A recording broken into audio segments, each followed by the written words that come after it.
Digital technologies are transforming informed consent by making it more accessible and interactive, using online platforms to simplify complex concepts and help participants better understand their rights and the study's purpose. Well, on the one hand, technological developments can and should be used, when it is for the benefit of research participants. We're so used to clicking away any request for consent in cookies, etc.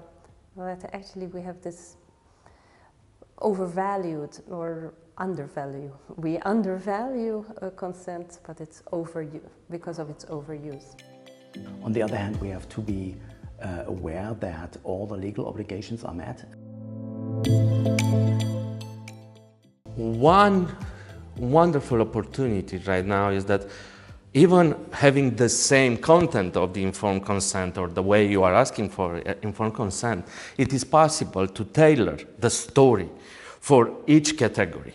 It is possible to create immersive environments where people are, let's say, playing a kind of game in order to be really informed about the stakes or what is at stake in their participation into the projects. We can create a continuous engagement with them. Digital platforms improve accessibility, especially for remote or underserved areas, while allowing customization to participants' language, literacy, or specific concerns. They also enhance transparency and documentation with digital consent records. Well, as things are getting more and more complicated, new technologies, digital technologies can be used to explain things in a better way.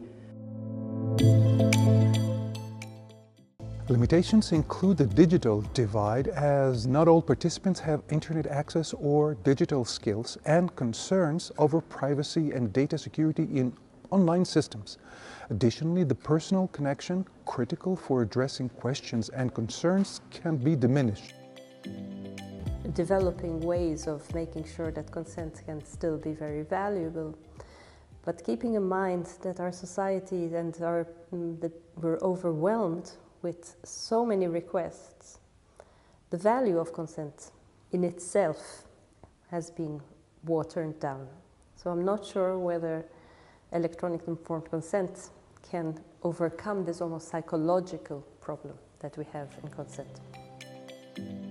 So let's say on a spectrum, there could be problems related with mindless clicking in doing your part, your job of the process of getting informed consent. And on the other end, or on the other part of the spectrum, we can imagine a lot of vulnerable groups and persons who will not be able to join the process. And this could be detrimental not only to society, but first of all to science. And it's a pity to expel somehow people from the realm of science.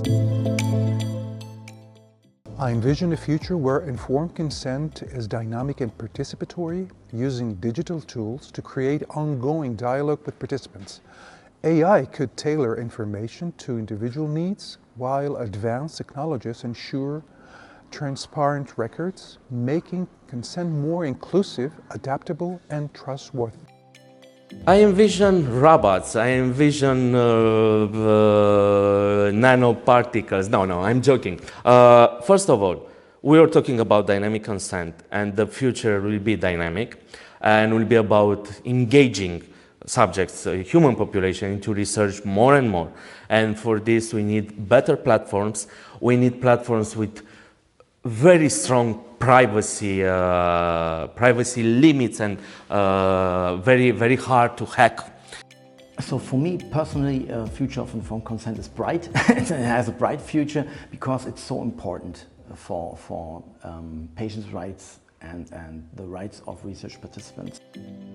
Understanding better how we can come back to the basis of why we have informed consent and to maintain it further.